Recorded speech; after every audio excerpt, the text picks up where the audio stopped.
Shut up and sit down.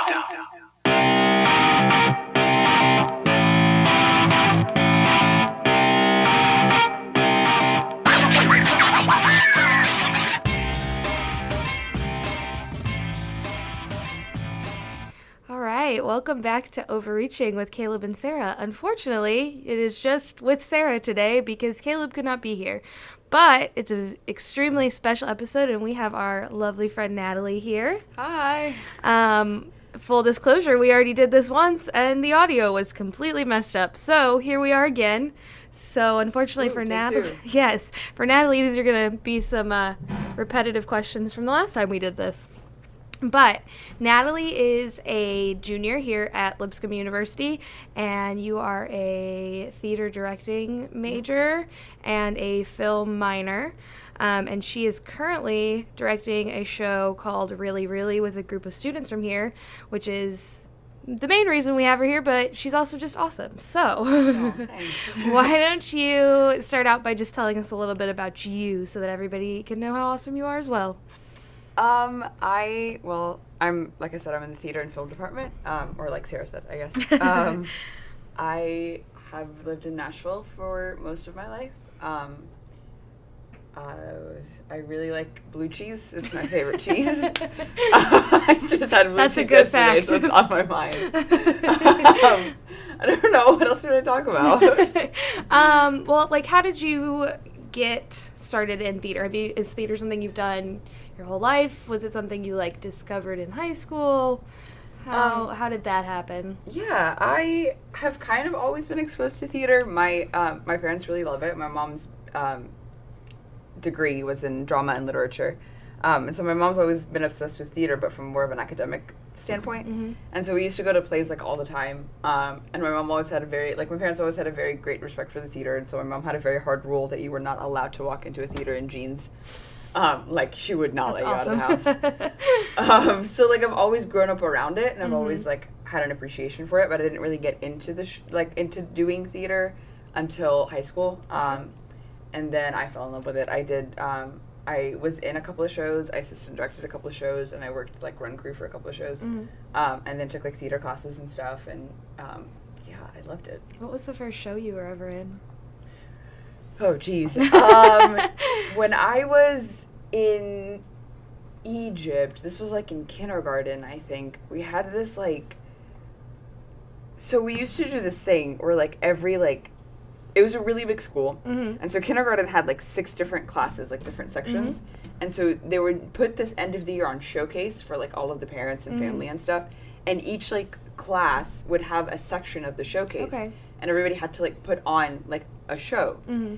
and the one that we put on was about different professions or something like that. That's adorable. And I played a chef. I had a little checkered apron and a little white hat, and I was obsessed with it. But there was another class that did Snow White and the Seven Dwarfs, and theirs was much better than us. Oh. It was kind of tragic. I was I want to be Snow White. They kind of got the leg up on that, show about professions, actual story with a storyline. Well, we wrote ours. No, I guess 5-year-olds shouldn't write a show. But I don't know. It was fun. I liked it. Oh, that's adorable. Okay, so tell us about Really, Really. Tell us about, why don't we start with just a quick plot synopsis for the lovely listeners? Yeah, Really, Really is a show about 7 different college students, and it kind of just explores their world. Before the action that happens before the show starts that kind of catapults it is there was a party that happened the night before that everybody went to, and there's a character who came back from that and is accusing a different character of sexually assaulting her the night before, and so kind of just going into that and what that does to these characters and what happens in, the aftermath of that party over the next 2 days. The entire show takes place over 2.5 days. Mm-hmm. Yeah, it's a show that explores a lot of different themes. Sexual violence is a prevalent theme in it, but it's not the only thing. We like to, in the process of discussing the show with my cast and table working it and stuff, one of the things that we liked to say was that the rape was the catalyst that exposed everything else that was happening underneath the story. Things like, and like Sarah, you and I have talked about this a little bit, but like the socioeconomic break that's happening between these characters, between these worlds, the just the nepotism that is very prevalent in the world that they live in, the strong desire for self-preservation to an extreme, and just what it means to even be a college student when things, go wrong. Like what happens when a group of people who are used to getting everything they want all of a sudden face the threat of losing for the first time. Yeah, it's a heavy, intense show. Yeah, and it's also really funny though. Yeah, that's what I've heard. And I like hearing you explain it because I've heard the explanation from like Becca Risley, who's in the show and one of my best friends, but I kind of had like filed it away in my mind as like a show about sexual assault, but like I didn't really realize how many other things it explores, and I think that that's going to be something that surprises people who like are I don't know how many people are going into it with preconceived ideas, but if they are, like there's so much going on other than that. And I think that's awesome. So what made you so you're doing it with Second Stage. Let's go there first. And that's a group of students here, correct? Yes. And like we did the last time, let's just say this is not affiliated with Lipscomb. We just want to throw that out there in case anybody is listening to it that could potentially get any of the Second Stage people in hot water. It is not affiliated with them. So tell me a little bit about Second Stage. Yeah, there's been a group of us, a group of theater students who have been really wanting to do outside work and like shows that are for funding reasons and for timing purposes and resources and like a laundry list of reasons why we couldn't do shows like this under like the theater department at Lipscomb. We have been wanting to do something outside of that, and the producers of Second Stage, Becca Purefoy, Morgan Bowling, and Scott Wilson, kind of started working on building this sort of company, I don't know, it's weird, about a year ago this time. And at first it started as something that they did like cabarets and like one act nights and stuff like that. And then it started building from that point where they decided they really wanted to do a full-length production. And at that time I wasn't here, I was studying abroad that semester. And when I came back, Scott Wilson approached me and asked, he was like, we want to do a full-length production and we want you to direct it. And I said, okay, let's do this. This is my first time directing a full-length production on my own. I've like directed other stuff and assistant directed stuff, but like for it to be my show and my baby, this is my first time. So it's scary and awesome. And so they approached me with two different shows, and I read both of them, and this was the one that I chose. And it's been a process since then. We announced that we were doing this last September, I believe, and now it opens in 2 weeks. That's so exciting. Your turnaround has been so fast. Can you kind of like talk us through like from just like the casting to like now? Like obviously that's a big time, but like I didn't realize how fast your turnaround was to the time that like you guys started rehearsals to 2 weeks from now when it'll be it'll be a thing. It's been a quick one for sure. We've been preparing for this show on production side since July of last year. So it's been a long process of like building the foundation and the groundwork to make this be a fast process in rehearsals. I cast the show in January. We had auditions. I offered roles that night, and then the next day announced the cast list. That's what happened. There you go. I combined those two words together. And then everybody knew that they were in the show. And I think about 2 weeks after that, we had our first read-through. And 2 weeks after the read-through, we started rehearsals, which was 2 weeks ago from now. One of my personal philosophies as a director is I would so much rather have less rehearsal time and everybody do their work outside of rehearsals, and then you come in and everybody walks into that room prepared, and then we get to build on that rather than having to build in rehearsals. I also think that the worst thing that you could do to a live production is over-rehearse it. Because you just kill the spirit of it. I think that you should be consistently discovering parts of your character and parts of the show even as you are performing. And I didn't want this to be a process that drilled my actors into the ground. I wanted them to be able to explore even when they weren't in rehearsals, and to continue exploring and to just put the effort and work into it. So it was intentionally done to be a fast rehearsal process because I just prefer to work that way. Right. I mean, it's definitely been quick, and we've been just like, we grab a scene, we block it, and we don't touch it again for like a week and a half. We come back to it, we work it, and then we just work it, and I'm like, go work on it on your own, like work on that text on your own. Then we come back and we put the show together. And tonight we actually in a couple of hours are having our first like full uninterrupted, nobody's allowed to call a line, run through. That's which awesome. I'm excited for. Yeah. But I mean, they've honestly been doing an absolutely incredible job. And some of the people in this show are like some of my dearest friends, and I have worked with since I've been at Lipscomb, like for almost 3 years now. I've been seeing them work and perform and been in classes with them and trained with them. And this is some of the best work I have ever seen them do. That's awesome. And it's really exciting and encouraging. And like, to be there at this point, I can't wait to see what the show will be once it's like on its feet in the space, being performed for an audience. That's awesome. I mean, I think it's amazing that you guys are doing this as students, because I feel like as students we typically have that mindset of like, no, I'm still in college, I can't do that. And then here you guys are, and you're about to put on your first full production, and that's awesome. Thank you. I'm excited. Yeah, and especially the fact that like second stage is, it's, Scott and Morgan and Becca, but like it's two women in the theater world that are like kind of taking charge, and then they pulled you in. And so kind of like that kind of bridges me to my next thing. The amount of women directors in, Hollywood and, theater and everything is, notoriously a very small number. Yeah.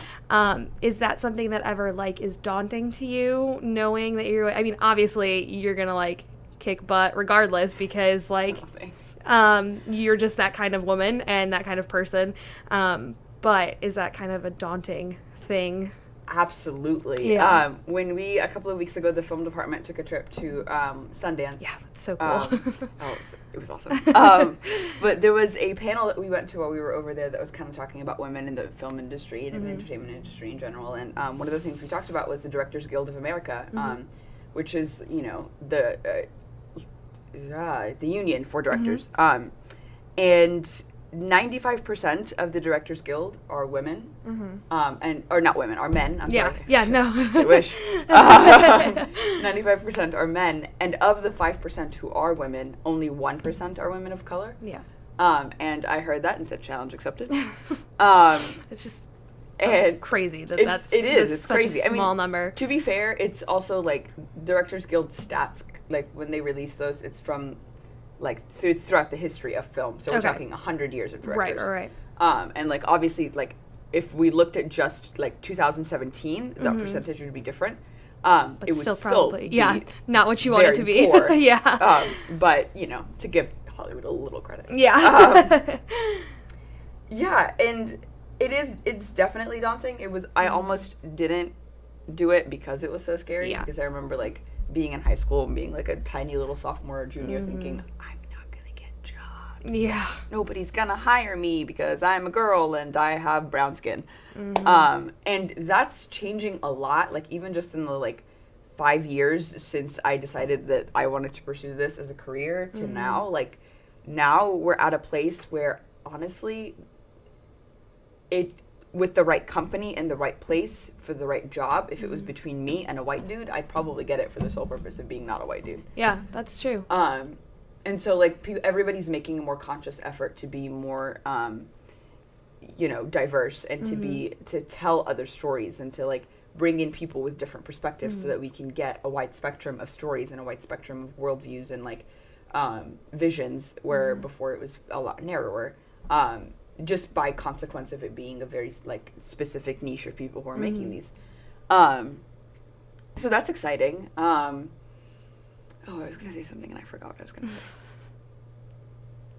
I had a train of thought and I lost it. That's okay. But, talking about people trying to branch out, you've got a very, like, diverse world experience because, you moved here when you were 8 from Egypt. So you've grown up like, I mean, you still, I'm sure, have a lot of memories from living in Egypt, and then moving here to, like, America and the, you know, weird culture here. And so you've got, like, a really diverse life experience for somebody that's still very young. So, like, it's a wild time. yeah, I'm sure, especially right now. But so, I mean, I feel like that if I were trying to hire someone, that would give you a leg up in my mind. Thank you. But is that something? I will try, but is that something that, like, you're wanting to tap into, like, your cultural, like, diversity and, like, all of that through your filmmaking? Absolutely. Yeah. One of the this is something that I've been thinking about a lot recently, actually, is one of the most, I think, unused stories that we have that we just don't really ever explore is the story of kids growing up in, like, multicultural backgrounds. And that's not just like, that's my story, but it's not just my story. Like, people who grew up, like, as Asian Americans or Latino Americans or, you know, Indian Americans, like, growing up with two different backgrounds and two different cultures and simultaneously growing up in two worlds is it is a deep world, and honestly it's pretty hilarious most of the time. So, like, I don't know why that material is not being tapped into, but, like, it is. I think it's a story that has been abandoned, and so I think that's something that I, you know, have thought a lot about, like, really exploring. There's a screenplay that I'm working on right now that kind of explores cultural dysphoria between, like, a family, which will be very interesting. And when I was in Sundance, we saw a couple of documentaries over there, and this was all happening. Sundance was the week that Trump got into office, and so, like, Women's March happened that week. The executive order came out that week. Like, just a lot of things happening in the political climate that just consistently kept happening and was very, like, overwhelming. And we saw a couple of documentaries. One of them, there was a documentary called The Good Postman, which was incredible.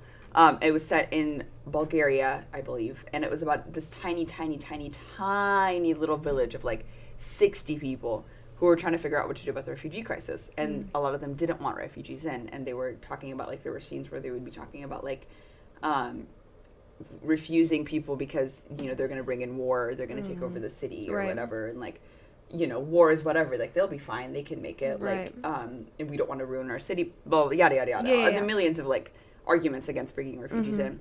A few days later, I saw a documentary called Last Men in Aleppo, which is easily the best documentary I've ever seen.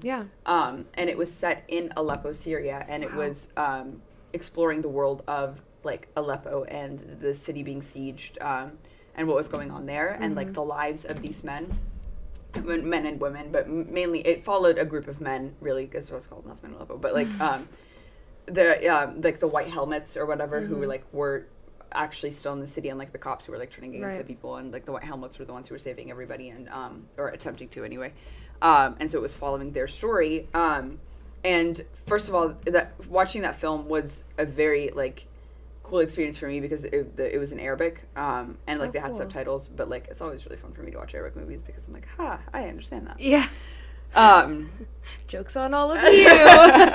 It's so weird reading, like, subtitles too, because sometimes it's like, okay, yeah, and then sometimes you're like, you just took this beautifully long sentence and condensed it into like 5 words, and I know that you had to, but it sounds so much better if you just hear Lost it. in translation. Anyway, it was such a, like, moving and powerful movie, and, like, I cried, like, 5 times, and, like, I walked away from that, like, it was the kind of, like, you walked away broken and sad, but the kind of sad that was like, I have to do something. And I have been following the story of Aleppo and the story of Syria for a very long time. Like, it's huge. It's been in the news. It's something that, like, has broken my heart time and time again. But seeing it on screen and feeling that story and feeling it with those characters and being there with them radically changed that story for me, like, in a way that I wasn't expecting at all. And just knowing everything, or not everything, but, like, knowing about this going into it, it wasn't like I was experiencing the story for the first time, and still, like, it being given to me in that medium changed the way that I received it. And I've never, like, walking away, and then there was, like, other stuff about, like, the Women in Film panel with the Women's March, and, like, some other, like, panels that we went to and other films that we went to, like coming back from Sundance, I've never felt the need to be in this industry and to be in in this field and to tell stories more than coming back from that. Yeah. And I think that I have the background and the language to tell stories from a people group and a culture that is massively underrepresented. Yeah. And that there tends to be a lot of fear around. And so, that's definitely something that I would love to explore. Yeah, that's awesome. That's a very long answer to your question. No, I love it. I love it because this was stuff we didn't really talk about last time. Yeah. So we're going to shake it up a little bit. So are you, I know that you said you're working on a screenplay and you've directed a lot in theater. As far as your professional career later on, are you wanting to do more of fiction or documentaries, or what are you the most interested? Obviously, telling stories can be either one. You could tell somebody's actual real life story, or write a story that can show things really it's showing things that people are still afraid to talk about. Yeah. I don't really have this is the kind of work that I want to make. The last short film I directed, which will be premiering at the 5 Minute Film Festival, everybody should come see it, shameless plug, was this very silly mockumentary about who we think the guy who created the Fireplace for Your Home videos on Netflix is. It's oh really, yes, that had Anna Rogers helped you with that, right? Anna Rogers is in it. I'm excited to see that. It is weird and hilarious, and so much fun, and just it's just a little fun 5-minute mockumentary. And now I'm directing really, and I wouldn't say that I have a specific genre that I want to explore. Ava DuVernay is one of my favorite directors of all time. I'm obsessed with her. She's amazing. And her career model is something that I'm that. Because she's worked on a lot of theater, but she's the one who directed Selma. She's the one who directed the 13th documentary that's on Netflix right now. And she's now directing A Wrinkle in Time. And she was in talks to direct Black Panther at one point, and she actually was signed on until she dropped it because Marvel sucks. But anyway, that's a different conversation. This just is funnier to me because you always wear your vintage Marvel dress. So those two things just make it funnier to me. Yeah, love me some comics. Natalie has great clothes, by the way. Oh, thanks. Yeah, so she does a little bit of everything, and she excels at everything that she does. And the reason that she dropped Black Panther is because she said Marvel's hands are way too deep into it, and she was like, if I'm going to make an Ava DuVernay film, then it's going to be an Ava DuVernay film. Yeah, and if you're not giving me creative license, then peace out. Absolutely. And then I was sad because I wanted her to but it's okay. That's a great reason for her to not be directing the movie. Absolutely. Yeah, that's the kind of to have she would have gotten so much money. It is a Marvel tentpole movie. Right. But any Marvel would get you tons of movie. Absolutely. Or tons of money. Right. And your name would be that's a resume boost to work on a Marvel movie. And she said, my artistic integrity is so much more important than that. That's so awesome. And there you go. Build your career after her. Somebody who, puts that first and foremost, which it's so interesting. Do you think that it's, and this is kind of I don't even know if we can answer this question, but do you think it's easier for women to keep their artistic integrity in these things, or do you think it's harder because they don't have as many opportunities as men? So they feel, and obviously that's so based on person to person, but it's just, Yeah. I think it can be harder and easier, because I think it can be harder because like you said, there's only so many jobs that you're gonna get, and especially as an actor, if you're an actor working in this industry, then if there are sometimes you have to know where your limits are before you even go into it, because otherwise they will be compromised if you're not strong on that, and especially as women, where the over sexualization of women in the entertainment industry and in film and theater as a whole is so prevalent. And so on that regard, it can be, I think, more difficult. But I also think that whenever you're given, creative limitations, and when people tell you that you can't do something, you do it anyway. And we, like, there's so many of my friends who, like, there's not, like really, of, like, not being given the resources and the facilities to work on this. So then we found a way to do it anyway. And so I think in that regard, women who, like, stepping out of a role like that and saying no, because my, like, art and my creativity is more important, will mean that it'll start you on that path to, like, go and do your own thing. Right. Which therefore will be your own thing. Yeah. So I don't know. It's a... Yeah. Kind of a catch-22 of, like, you know, Anna's giggling about something that usually happens. So back to really. This is such a heavy topic, and it's something that is not discussed a lot, and it's something that's kind of ignored, including the, like, socioeconomic gaps. And I know the women in this show are a lot lower, like, socioeconomic status than the men, correct? Yes. The characters. So, yes. Sorry. But how, like, even just addressing those things, like, has it been difficult for you and the cast emotionally to, like, take care, like, to address such heavy topics? Sometimes, yes. It is... The difficult thing about being an actor is that your job is to literally, like, step into somebody else's world, and you have to justify everything that they do, and you have to understand why they do the things they do, including those mistakes. And your medium for telling those stories is yourself. Right.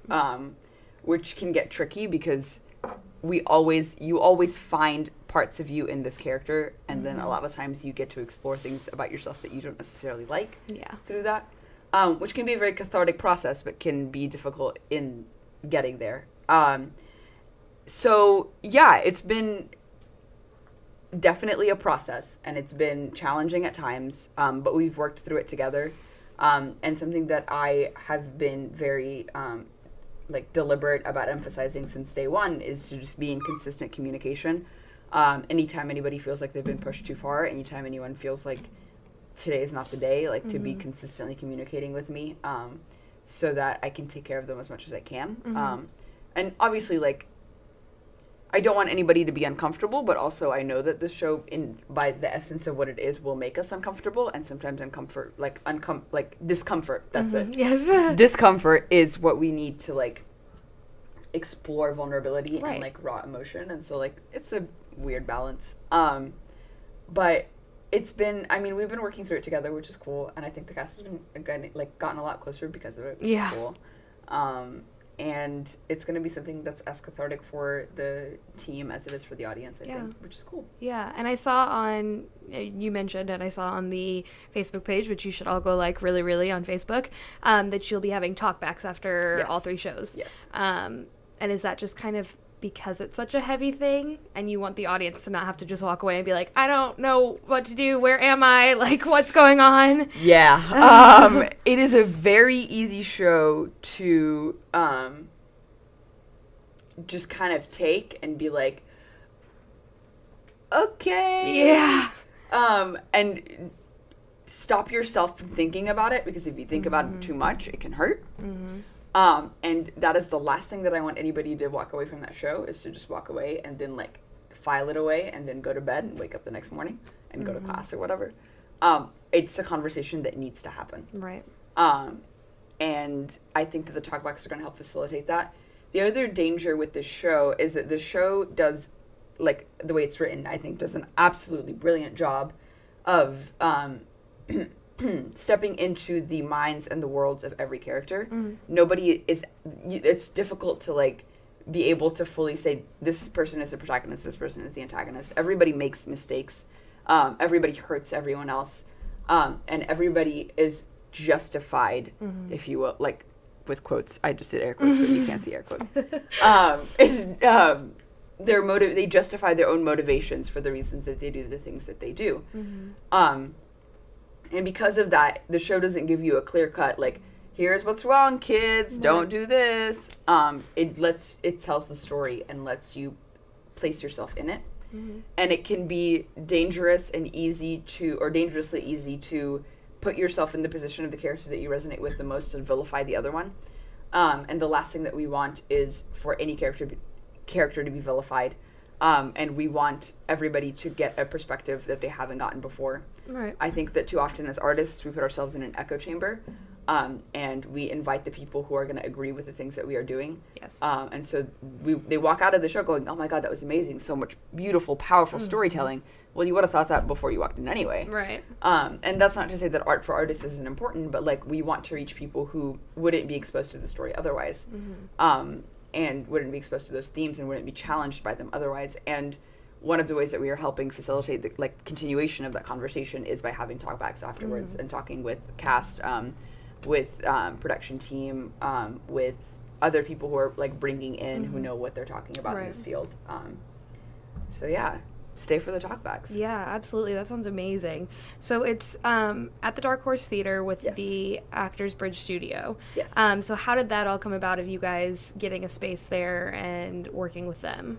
They have been honestly a dream. Performance spaces are the most difficult part of getting a performance up. Who knew? I did it until we did the show.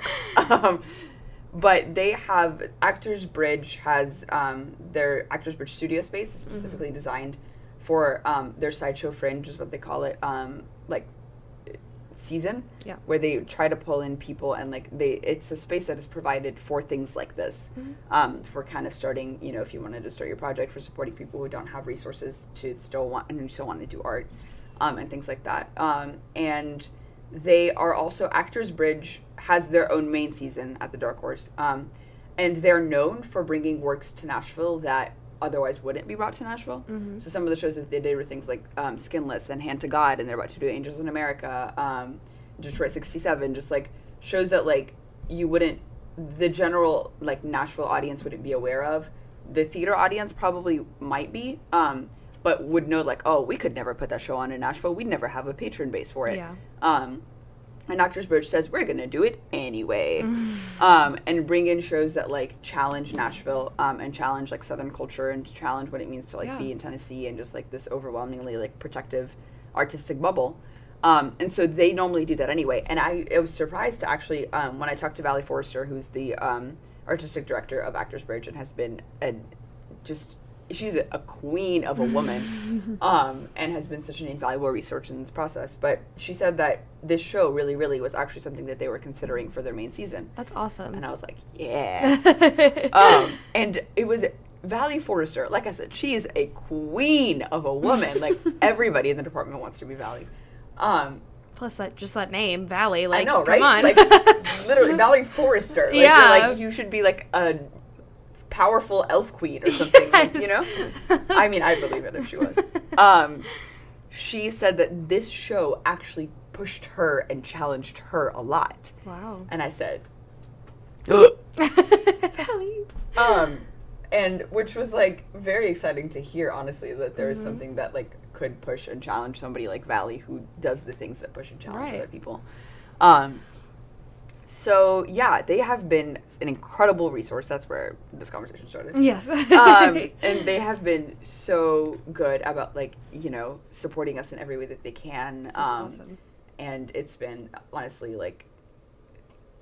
we couldn't have asked for a better performance venue and a better situation than this. That's awesome. So. That's so cool. So it is March 23rd through 25th. Yes.